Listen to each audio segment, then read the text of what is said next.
귀한 찬양 감사합니다. 세계에는 7대 불가사의가 있다고 합니다. 이집트의 피라밋이나 바벨론의 공중공원 같은 고대 불가사의가 있고, 또 신불가사의라고 해서 중국의 만리장성, 또 페루의 잉카 제국 유물 마추픽추 같은 그런 신불가사의가 있다고 합니다. 보통 사람 생각을 뛰어넘는다고 해서 불가사의라고 했습니다. 그런데 그게 사실 어떻게 생각해 보면 정말 대단한 불가사의일까 싶습니다. 수십만 명의 인원을 동원해서 벽돌을 죽도록 쌓으면 만리장성도 나오고 콜로세움도 나오는 것 아니겠습니까? 그렇게 따지고 보면 근래에 우리가 인류가 세우고 있는 빌딩들 120, 30층, 160층 마구 올라갑니다. 이런 빌딩들이야말로 신불가사의라고도 할 수 있겠죠. 여러분, 정말로 불가사의라고 하는 것은 딱 하나 있습니다. 바로 복음의 역사입니다. 7대 불가사의를 만든 제작자도 기술자들도 다 사라져갔고 문명의 흔적만 남아있습니다. 그런데 복음은 2000년 동안 끊임없이 내려오고 있습니다. 이것이 진짜 불가사의입니다. 아니, 원 역사에서부터 하나님 사랑은 오늘까지 끊임없이 대처로부터 내려오고 있습니다. 이것이 불가사의입니다. 오늘 우리가 함께 모여 예배하는 이것이 불가사의입니다. 이 복음이 여러분의 손에 닿기까지 이어온 과정이 정말 불가사의입니다. Wonders, 놀라운 일입니다. 기적처럼 신비로운 일입니다. 그리고 이 불가사의한 일들을 해온 분들이 있습니다. 오늘 본문에서 우리가 대하는 사도 바울입니다. 사도행전에서 우리가 바나바와 바울의 선교 행적을 따라가다 보면 저절로 지리에 대해서 궁금해지고 당시 정황에 대해서 알고 싶습니다. 그래서 사도 바울과 바나바가 전도하는 지도를 제가 한번 찾아봤습니다. 스크린에서 한번 보시죠. 1차 전도 여행이라고 하는 지도입니다. 출발점이 바로 여기입니다. 안디옥인데 이것은 비시디아 안디옥, 이것은 수리아 안디옥입니다. 첫 선교 파송지가 이겁니다. 예루살렘은 이쪽에 있습니다. 그러니까 안디옥에서 출발을 해서 살라미에, 구브로 섬 지역 살라미에 이르러 바보로 갔다고 그랬습니다. 바보에서 마술사 엘루마를 대적하여 물리치고 서기오 바울이라는 총독이 예수님을 영접한 사건이 있었습니다. 그리고 이 바보를 떠나 아탈리아 항을 거쳐서 버가로 가서 비시디아에 있는 안디옥에 이르게 됩니다. 오늘의 행적이 바로 그러합니다. 안디옥에서 출발한 것이 바보에서 버가를 거쳐 비시디아 안디옥. 이 비시디아 안디옥이 어디쯤 속하였느냐? 갈라디아 지역이라는 걸 좀 생각해 두십시오. 길리기아, 시리아, 갈라디아. 이 지역 전체는 아시아, 소아시아라고 하는 것입니다. 자, 바로 이러한 행적 중에 버가라는 곳을 거치게 되는데 버가라는 곳에 유물 사진이 있어서 한번 또 찾아봤습니다. 이것이 바로 버가라고 하는 곳의 문입니다. 들어가는 문이라고 했습니다. 그리스 로마 문명 시절이었거든요. 지금은 이 자취가 이렇게 남아있는데 이곳을 통과해야 버가로 들어갈 수 있었고 이 버가를 통해서 비시디아 안디옥으로 가게 됩니다. 당시 길은 어떻게 생겼을까요?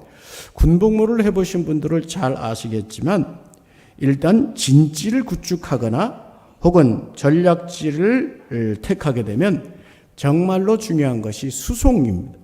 그리고 통신입니다.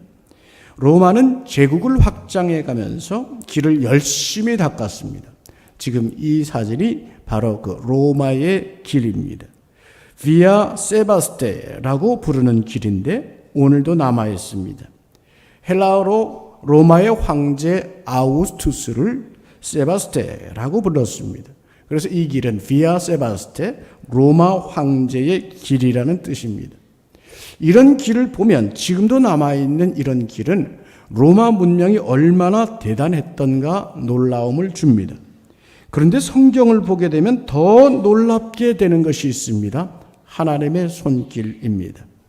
저 문명의 손길을 통하여 길을 내시고 사도들이 저 길을 통하여 복음을 들고 가게 하신 하나님, 합력하여 선을 이루어가게 하시고 성령의 역사를 확장해 가시는 하나님의 손길을 보게 되는 것입니다. 이 버가에서 비시디아 안디옥을 가기 위해서는 넘어야 될 산이 있습니다. 이 산이 바로 토루스 산입니다. 높은 산입니다. 산맥을 이루는 큰 산입니다. 일부 예배에선 산 이야기가 나오니까 고개를 빼고 보시는 분이 있었습니다. 한번 올라봄직한 산인가요? 근데 조심하십시오. 이 산에는 강도들이 득식을 거렸습니다. 그래서 이 산을 건널 때는 꼭 무리를 지어서 다녀야 했습니다. 고린도후서 11장에 보면 사도 바울이 고린도 교우들에게 자신의 경험을 고백하면서 제가 많은 위험을 당했었습니다. 그 중에는 강의 위험이 있었습니다. 또 강도의 위험도 있었습니다. 하죠. 이것이 바로 이 산에서, 이러한 산, 거친 산에서 겪었던 어려움들을 말하는 것입니다. 이 산을 거쳐서 당도한 곳이 바로 비시디아 안디옥이었습니다. 수리아 안디옥과는 달리 내륙 쪽에 위치했습니다. 바나바와 바울은 안식일이 되자 이 비시디아 안디옥에 있는 회당으로 찾아 들어갔습니다. 유대인 회당에는 회당장이 있습니다. 목회자 역할도 하고 관리자 역할도 하는 분인데 이분이 성경을 읽습니다. 당시의 성경은 우리와 같은 책이 아니라 두루마리로 되어 있죠. 두루마리로 되어 있는 성경을 펼쳐서 율법서, 즉 모세오경의 한 부분을 읽고 또 선지서 중에 한 부분을 읽습니다.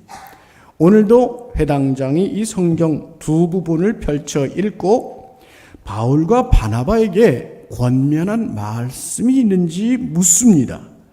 말씀을 전해달라고 부탁을 합니다. 바울은 본래 가말리엘의 제자잖아요. 그곳에서 공부를 열심히 한 학자잖아요. 그래서 사도 바울은 유대인 복장에다가 특히 랍비의 옷을 입고 있었던 것입니다. 바울이 이 부탁을 받고 일어나 말씀을 전합니다.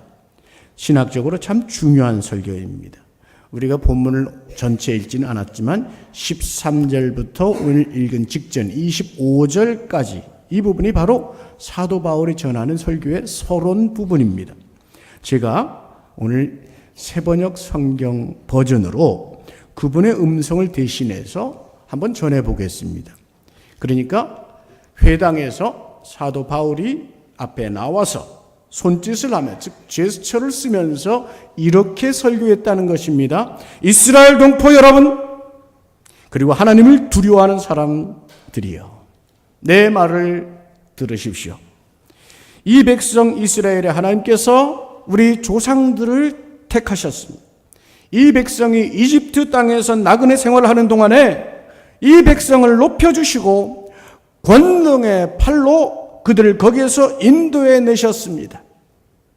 광야에서는 40년 동안 그들에 대하여 참아주시고 가나안 땅의 7 족속을 멸하셔서 그 땅을 그들에게 유업으로 주시고 약 450년 동안 차지하게 하셨습니다.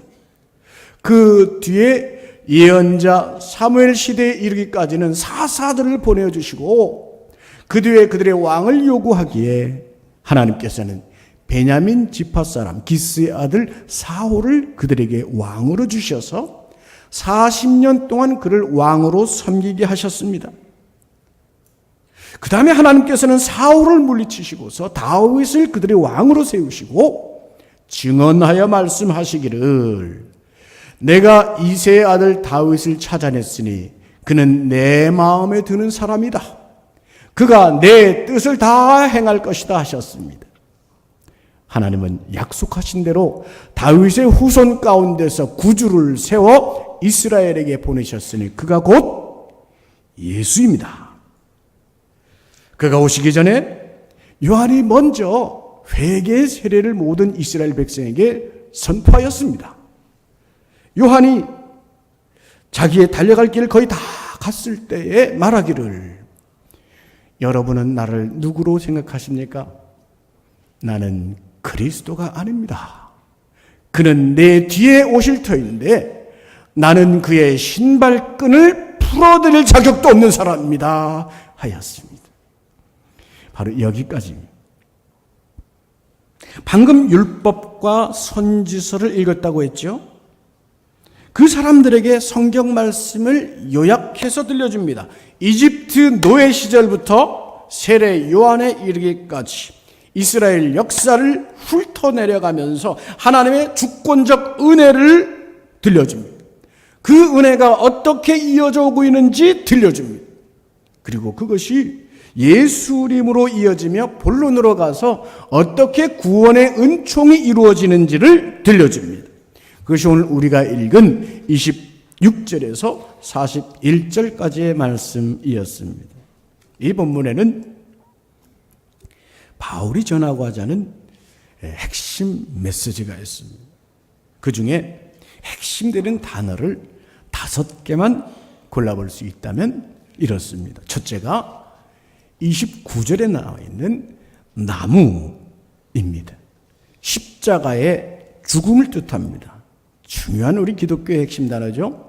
두 번째, 30절에 나와 있습니다. 다 같이 한번 읽어보실까요? 시작.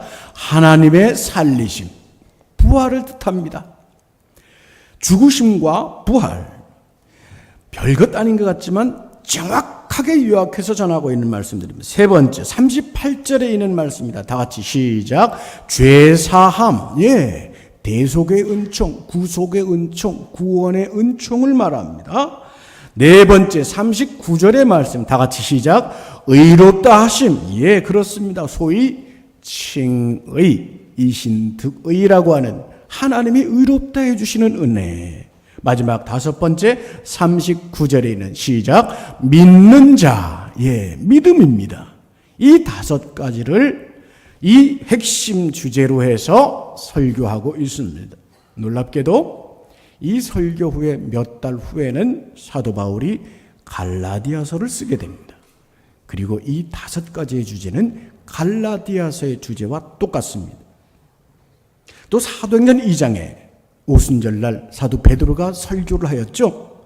바로 그 설교도 이 내용과 똑같습니다. 당연합니다. 이분들은 예수 그리스도 말씀에 이끌림을 받은 사람들이기 때문입니다. 예수님께 말씀을 배웠습니다. 성령의 인도하심을 따라 말씀을 전합니다. 여기에는 분명한 3가지의 중심이 있습니다. 오늘 그것을 한번 생각해 보겠습니다. 첫 번째는 성경 중심입니다. 사도 바울은 성경의 기록에 철저히 중심하여 말씀을 전합니다. 창세기에서부터 출애굽기, 여호수아, 사사기, 사무엘서 이런 역사서로부터 시작해서 시편, 예언서에 이르기까지 성경을 관통하여 말씀을 전합니다. 서론에서 본론까지 본문을 인용하면서 말씀을 전합니다. 가령 우리 세 말씀을 함께 읽으면서 보십시다. 우선 33절 말씀 우리 한번 다 같이 읽어보십니다. 스크린에 인도로 함께 읽읍시다. 시작. 곧 하나님이 예수를 일으키사 우리 자녀들에게 이 약속을 이루게 하셨다 함이라. 시편 2째 편에 기록한 바와 같이 이 말씀 시편 2편 7절에 있는 말씀을 인용한 것입니다. 2편 7절 다 같이 읽어보십니다. 시작. 내가 여호와의 명령을 전함. 여호와께서 내게 이르시되 너는 내 아들이라 오늘 내가 너를 낳았 바로 이 말씀이 우리 주님을 뜻한다 이것입니다. 다윗을 통하여 주신 말씀, 다윗의 후손 예수 그리스도를 통하여 이렇게 이루어졌다는 것입니다. 34절 말씀도 읽어봅니다. 다 같이. 또 하나님께서 죽은 자 가운데서 그를 일으키사 다시 썩음을 당하지 않게 하실 것을 가르쳐 이르시되 내가 다윗의 거룩하고 미쁜 은사를 너에게 주리라 하셨으며, 이 말씀은 이사야 55장 3절의 말씀에서 따온 것입니다. 이사야 55장 3절 읽어보십니다. 시작. 너희는 귀를 기울이고 내게로 나와 들으라. 그리하면 너희의 영혼이 살리라. 내가 너희를 위하여 영원한 언약을 맺으리니 곧 다윗에게 허락한 확실한 은혜이니라. 아멘. 35절도 읽어봅니다. 함께 합시다. 다른 시편에 일렀으되 주의 거룩한 자로 썩음을 당하지 않게 하시리라 하셨느니라. 이 말씀은 시편 16편 10절의 말씀을 인용한 것입니다. 다 같이요. 이는 주께서 내 영혼을 수월에 버리지 아니하시며 주의 거룩한 자를 멸망시키지 않으실 것임이니이다. 아멘. 하나님은 다윗을 택하셔서 귀한 예언의 말씀을 하게 하셨고, 그것은 예수 그리스도를 통하여, 다윗은 썩어졌지만 썩어지지 아니하는 예수 그리스도를 통하여 그 말씀을 성취하셨다, 이것을 전하는 것입니다. 철저히 말씀에 기초하고 인용하여 유대인들의 마음에 새 믿음을 심어주고자 하는 것입니다. 무엇을 적용할 수 있을까요? 성경에 대한 이분의 열심을 알 수 있습니다. 사도 바울이 이 자리에 있기까지 얼마나 열심히 공부하고 묵상하였는지 알 수 있습니다. 여러분, 성경 말씀이 내게 가까이 있는 것은 얼마나 큰 복입니까?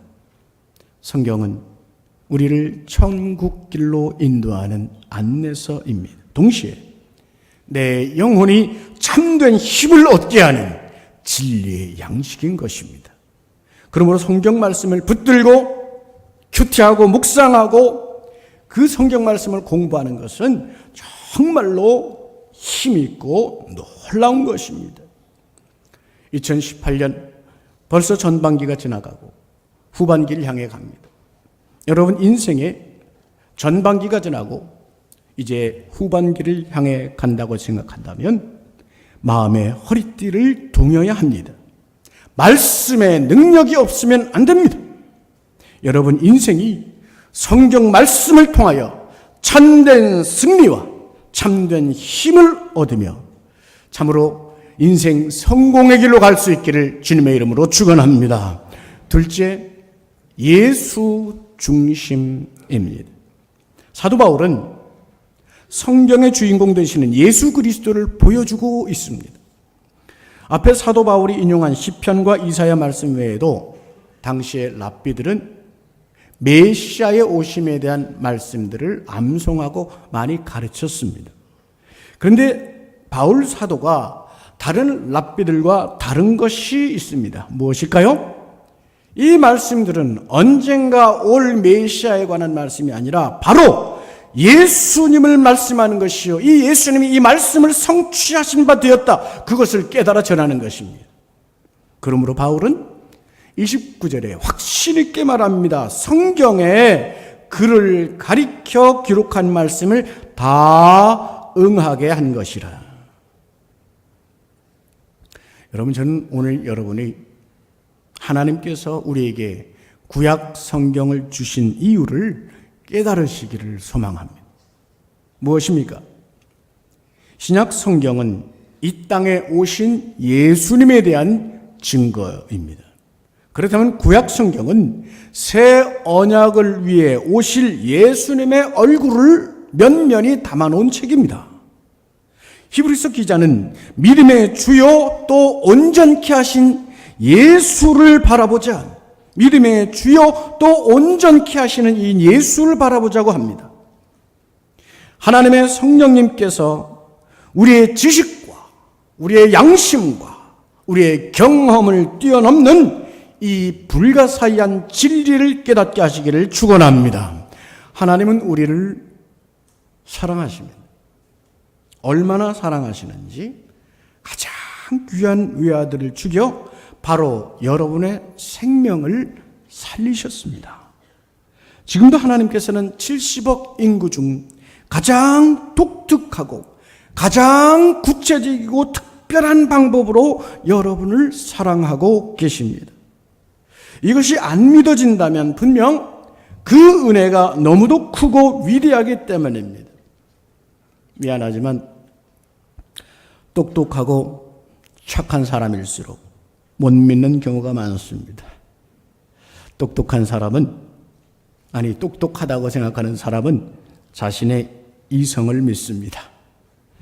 착한 사람은 자신의 양심을 믿습니다. 그러나 그리스도인은 주님을 믿습니다. 나의 부족함이, 나의 어리석음이, 나의 죄됨이 보이기 때문이죠. 사도 바울은 그래서 말씀을 인용합니다. 40절, 41절 말씀을 다 같이 읽어봅니다. 시작. 그런즉 너희는 선지자들 통하여 말씀하신 것이 너희에게 미칠까 삼가라.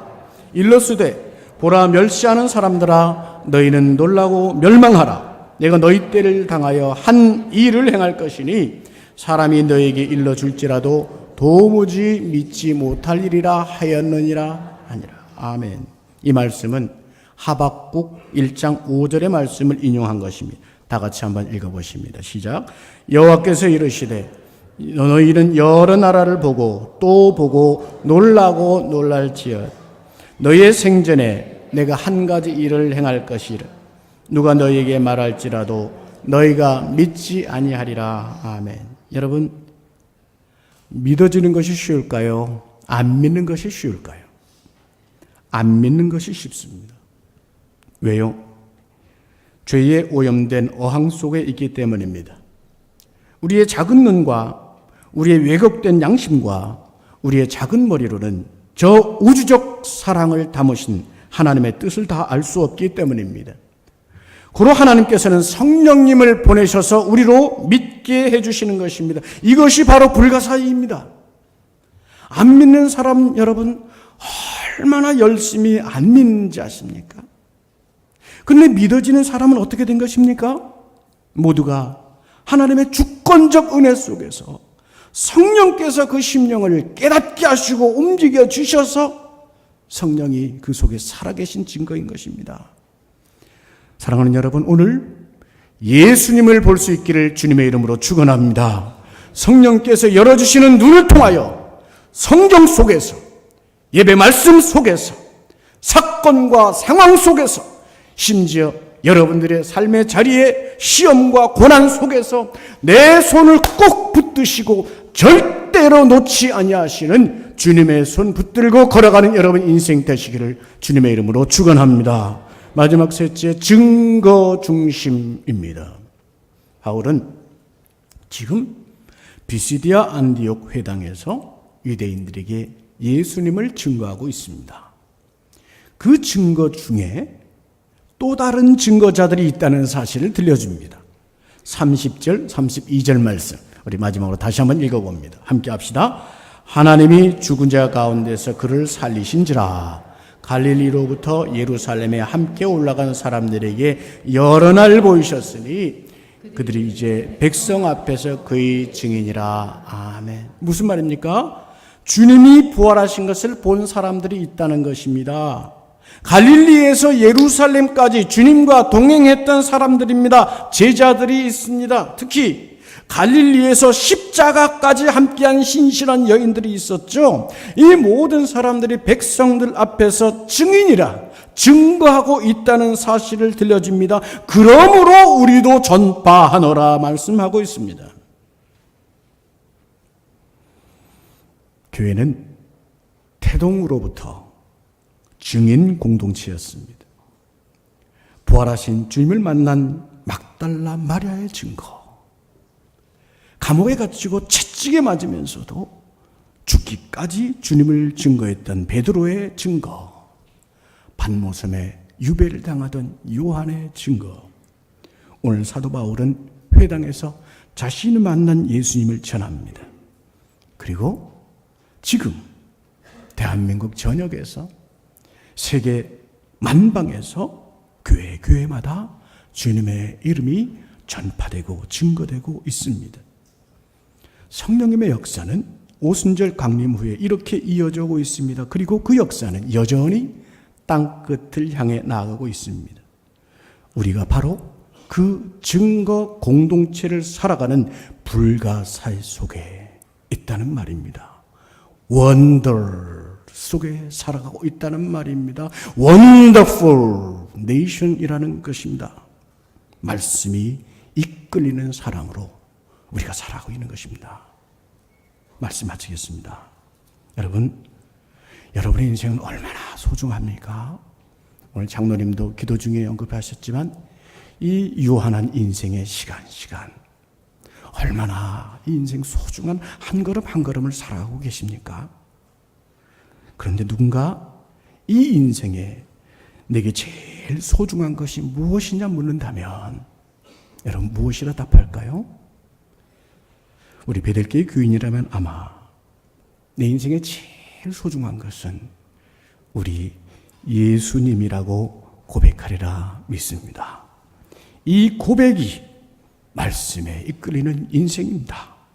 성경을 중심한 신앙, 예수 그리스도를 바라보는 믿음, 성령님의 주장을 따라 주님을 증거하는 이 불가사의한 공동체 속의 사람, 오늘 성령께서 그 믿음의 힘을 여러분에게 더하여 주시고 여러분의 후반기의 인생이 더 빛나시기를 주님의 이름으로 축원합니다. 기도하겠습니다. 사랑하는 주님, 저희가 바라보는 것만이 전부가 아니라 하나님의 높으신 뜻과 위대하신 은혜가 저희와 함께 하심을 고백하며 감사를 드립니다. 바울을 택하셔서 말씀을 전하게 하신 것처럼 제 인생도 하나님의 도구가 되게 하여 주시옵소서.